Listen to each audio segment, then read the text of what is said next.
Down where deer, quail, turkey live, this is zero or really close to zero quality habitat. If a parking lot full of concrete is zero, this is one.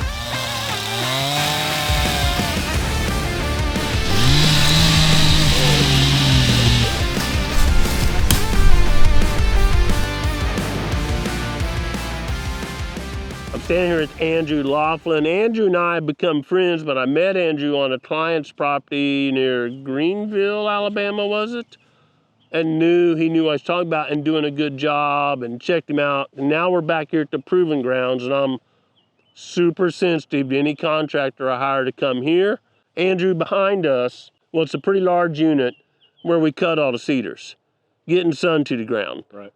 When you get sun to the ground, you're gonna get hardwood, either seedlings coming up from seed or sprouts. And you get this, it's a wall. And down where deer, quail, turkey live, this is zero or really close to zero quality habitat. If a parking lot full of concrete is zero, this is one. Because there's no sun, there's no food. Everyone thinks it's cover, but it's just dog hair thick. Cover is a good mosaic. And this is not a mosaic, it's a solid wall, not just on the edge, but in there. And a lot of species, like here, we have a real problem with buckthorn, which makes a gazillion seeds, birds spread them around.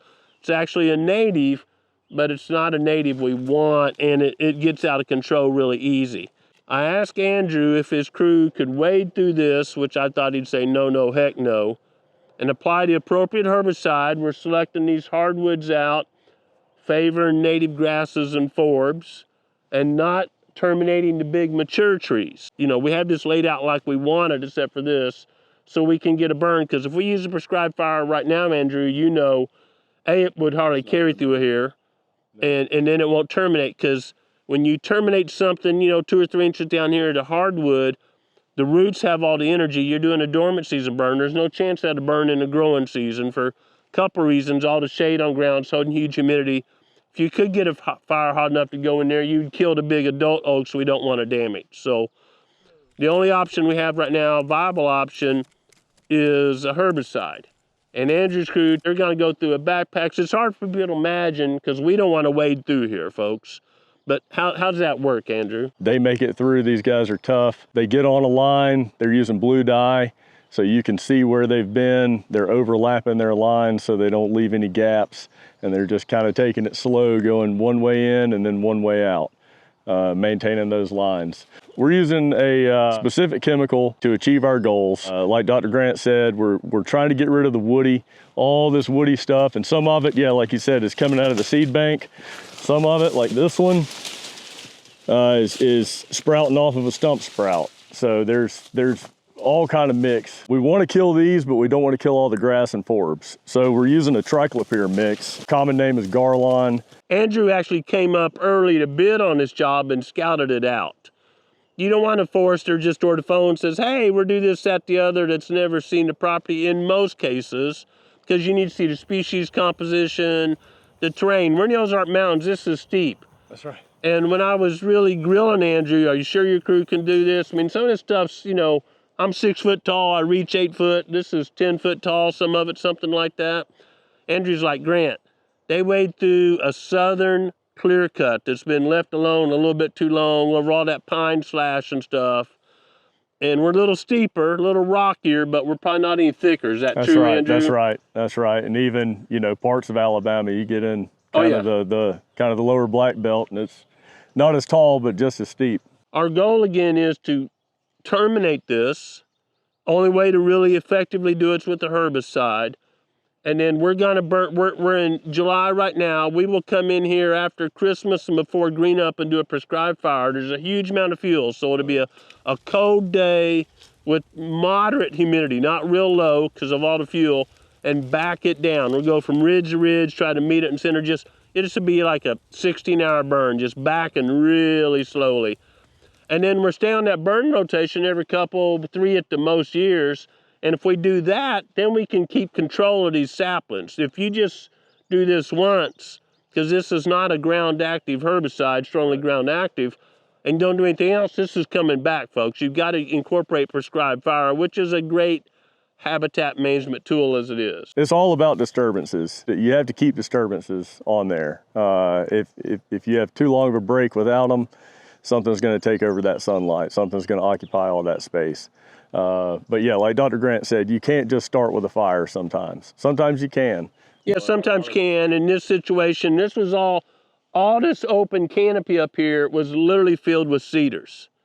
This was up close to a biological desert, which hurts me on my own property. But, you know, like all of y'all, I'm limited by budget and time. And each year we bought off another chunk and keep working it. Step one was removing all the cedars.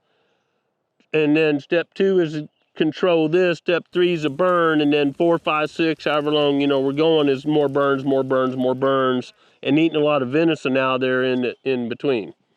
So, Andrew, throughout the South, not only in the Midwest here is this an issue, but out south, when I'm riding down the road for hundreds of miles, there's pine stands that are 20 feet tall of mid-story. Not only is it horrible wildlife habitat, it's limiting the growth of the pine trees because of all the competition. That's right. Do y'all deal with that also? We do. In the deep South, there's a lot of timber company land.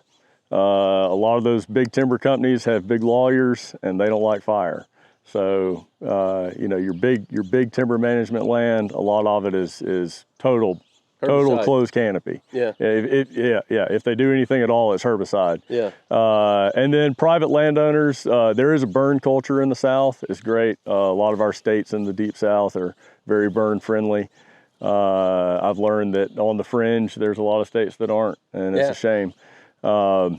But yeah, there's a big culture. A lot of private landowners will do their own burning, but again, they're limited to time and budget and everything else, just like everyone else. And you travel. We travel throughout the South, throughout, I guess, the Midwest. You're seeing several properties on this trip, is that That's correct? right. Yes, sir. That's right. Arkansas, Missouri, all over Missouri. Illinois, do you have one in Illinois you're going? We have one in the works in Illinois, a few in Kentucky, one in Wisconsin that might happen. We're trying to bust Andrew out of South, get him off barbecue a little bit, get him up here in some state land and stuff like that, and introduced him to the Big Bass Pro in Springfield, Missouri yesterday. That's right. I didn't know if he's going to get him back, folks. No, yeah, me neither. You'll lose 3 hours fast in that place. Yeah. Andrew, so this, although it looks horrible, is relatively common. That's correct. And too many people ignore it. And every year you ignore it, it gets more and more expensive to revert this back to good quality habitat. That's right. A lot of times people will cut their timber and they'll think, oh, well, it's just going to seed back in pines. But that 20-foot mid-story that you're talking about, you know, it's not buckthorn and down in deep Dixie, it's sweet gum. Yeah. And that stuff takes over, or it's Chinese privet. But either way, yeah, that stuff is stump sprout. It comes right back out and it turns into a jungle pretty quick. I got two last things I want to talk about. Andrew and I both get questions about mulching. Man, I just want, well, let's mulch through here. Well, folks, we got all these stump sprouts Andrew just talked about because something destroyed the top of the tree. That's right. Well, that's what mulching does. There's a couple problems with mulching. It's growing back, folks. Mulching rarely kills hardwoods of any age because the energy's in the roots and it comes back. Two, Andrew, you put mulch around your garden or your flower bed to keep stuff from growing. If we could mulch this and laid 3 inches deep of mulch everywhere, we're not getting the grasses and forbs we want to grow. It's never going to burn. It'll smoke and smolder all day and never burn. Yeah, some of y'all probably driven by a sawmill or something sometime, and for months on end, that sawdust pile is just smoldering. Steaming. Never catching on fire, just smoldering. Horrible pollution thing. I noticed when I just turned around to point at that, if I can get over here without sliding down the hill. For y'all that aren't familiar with buckthorn, just start looking at the amount of seeds on here.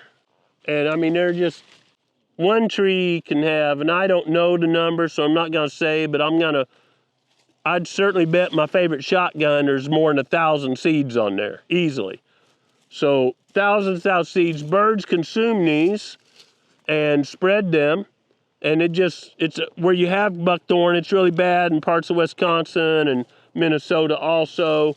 It needs to be controlled because it just goes and goes and goes. Right, and like most native pest species, you know, which is what I would classify this as, it's not an invasive, but it is a pest. Yeah. But most of them are what's called a pioneer species. And pioneer species' main characteristic is it's a pioneer. It pioneers the new ground. So right after a disturbance, that could be loggers, it could be a hurricane, a fire, whatever takes the canopy down and exposes sunlight to the soil, the first things that are coming in there as far as woody vegetation are gonna be pioneer species. Key traits of a pioneer species: fast growth, so that's a big problem. You better get on them quick. They throw a lot of seed, and they throw a lot of seed annually. Yes. So they don't have high and low seed years. Every year they're throwing a lot of seed and throwing it a long way, one way or another. Either it's light and it blows, or it's tasty and the birds deposit it. If you let this go, folks, it just gets worse and worse. It's not going to grow out of this in my lifetime. You need to do something about it, or Andrew's lifetime. He's younger than me. I would say the best habitat technique is the backpack spray crew for this type of work. That's right. Yes. It's the right tool for the right job. And right through here, you don't want to send a hack-and-squirt crew through. It would take them thousands of stems sprayed. Yeah, thousands. This just needs to be broadcast sprayed. But if you had waited, another 10 years and this got up into a mid-story size stand, you can't cover the canopy. That's right. So the approach would be to go through there and treat each stem individually. And that's more expensive. Yeah, much more. It is much more expensive. Like 10 to 20 times more, folks, depending on how big and all that stuff. That's right. But in a lot of applications, it's the best thing, and it's time. A lot of the things that we do with chemical, you can do with patience and fire. But we can get it a lot faster, decades faster. Decades faster, if we go through there and chemical select. And I don't mind sharing. I'm paying Andrew's crew, do you mind if I share? Sure, no. $150 an acre to treat this. That's turnkey. They provide the herbicide, the labor. Andrew come and scattered out ahead of time, all that stuff. Got me out here dogging them, making sure they're doing good. The spray lines overlap, IMC dye everywhere, all that stuff. So to me, to convert this from a biological desert to high quality habitat this quick for $150 an acre is a no-brainer for me. Now, if you're managing 50,000 acres, which most of us aren't or something, you got to think about these things. And you can do this yourself. That's right. Some people don't want the herbicide all over them. You're going to look like a blue Smurf because of the dye when you come out of here. Right. A lot of people don't have the knowledge. Andrew, of course, is a licensed forester, went to school at, I usually spit when I say this, Auburn, but went to school at Auburn and studied all this stuff. Actually worked a little bit with a great friend of mine, Joe Martin. Joe and I went to Clemson together many years ago, and so Auburn's got a prayer now, getting some new blood in there. I'm totally teasing folks. But and you can't use, by the way, a drone or helicopter in this because we have these adult oaks behind us we want to save. That's right. And the herbicide that will take these out would take those out too. That's right. And we're being cautious around those low limbs. Growing Deer is brought to you by Bass Pro Shops and Cabela's. Also by Green Cover Food Plots, Winchester, PH Outdoors, Steel, Burrell Targets, Fourth Arrow, Soil Pro Outdoors, Scorpion Venom Archery, Case IH Tractors, Burris Optics, and Redneck Hunting Blinds. This is obviously the best tool for the job is the backpack spray crew here. But if we go over here, we got an elm. The elm, I don't consider elm as gnarly as a sweet gum, but it's still not my favorite, right? Right. Not doing us any good. And you've got a 4 or 5 inch tree here. Let's just say we're in the middle of forest out together. What's your preferred technique for treating some of this? Is 20 feet tall. What's your technique for doing this? So my preferred technique for speed and efficiency and budget is going to be a hack and squirt on this. It is more costly than a foliar spray, but it's so fast. In this case, we would give them a parameter. It would be by species and by size. So we might tell what trees to control. Of what trees to target. That's or correct. On the other side, what trees to protect. Trees to protect. That's correct. You've seen my crew. They're older. They're older guys. Yeah. And we like that because they're seasoned. They're smart. We told them in Arkansas. We said, kill 2, leave 1 dogwood, and they hit it right on the mark. So they can spot a dogwood. But we tell them to come through, and on a tree this size, they would probably put about 3 hacks in it. So they would using a machete. It's a pretty stout machete, and a lot of these guys came out of the sugarcane plantation, so they're deadly with machetes. But they're going to bury that machete in about as deep as it'll go, and then cock it back to just flay this open, exposing all the inner cambium. And then they'll take their spray bottle, and to prevent any kind of overspill, because a lot of times we have imazapyr in this mix, and we don't want a lot of imazapyr on the forest surface. So they'll kind of pull that back and then squirt down the side of the machete and let all that chemical just roll into that gap.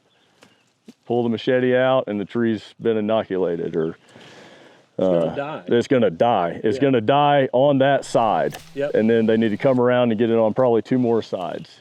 If it's a big tree and they only put 1 hack, it might not kill the whole tree, it'll just kill that one side. So, you know. Because the cambium runs pretty much straight up and down. The cambium runs straight up and down, but it runs all the way around the tree. And so each little, you know, side of the tree surface has its own, you know, imagine blood vessels that are sending nutrients up and sending sunlight down.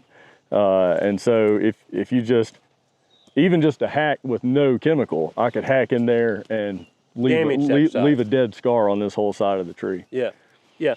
We tell people, pin on the herbicide mix you're using 1 hack per about 3 inches diameter, and if you're in doubt, give it 1 more. That's right.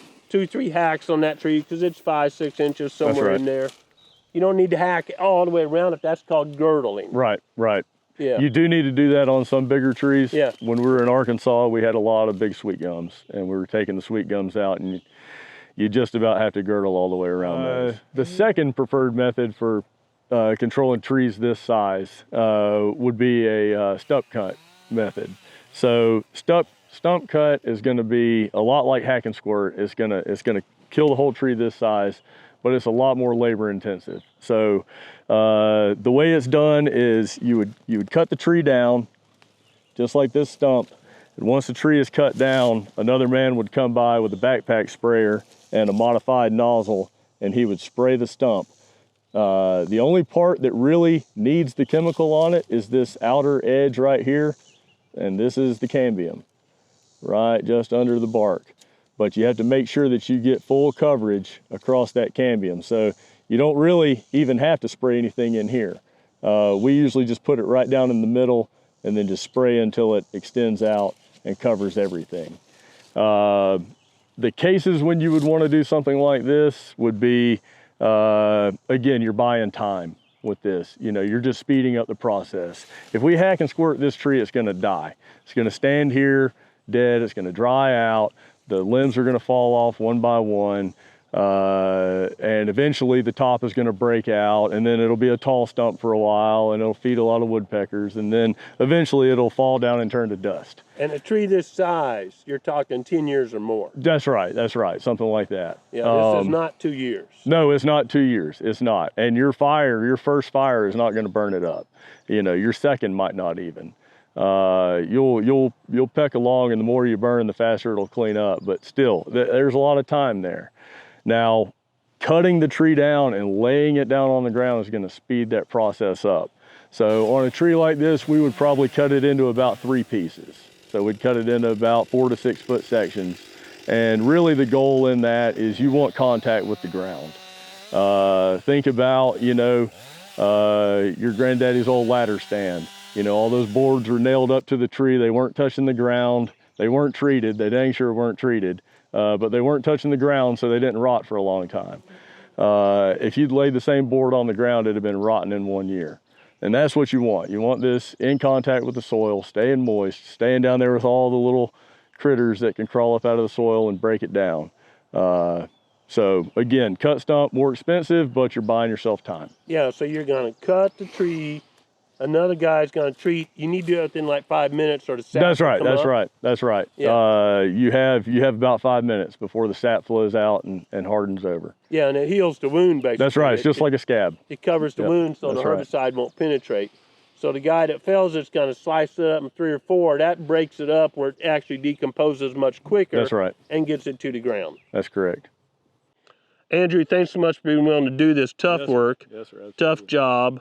Dan and I work with foresters literally throughout the whitetails range. I mean, literally from the border to border, except out, we don't go to California, but We don't meet a lot of foresters that understands the wildlife side. You know, there's that continuum where it's all timber. How many dollars of timber can I grow? How much wildlife can I produce? You need to figure out where you are on that continuum and design a plan for that. And that takes some thought. You can't change that mark every week or every year. That plan will never succeed. You got to commit to a plan, stay to it. We also need a plan for our lives, and we get that plan by studying God's Word. We call it the Bible. That was written by 40 different authors over a whole bunch of time. They wrote 66 books. We call them chapters in the Bible. There was no Bible originally written. These were eyewitnesses to the accounts. It wasn't set down after it's done, let's make up a story. These are 40 different eyewitnesses to that time. And so you hear a lot of misleading stuff. Once you learn the truth about the Bible, I can't imagine not wanting to read that and apply it to your life. I know Andrew agrees with me. So Andrew and I both encourage y'all to seek God's will and apply it to your lives daily. Thanks for watching Growing Deer.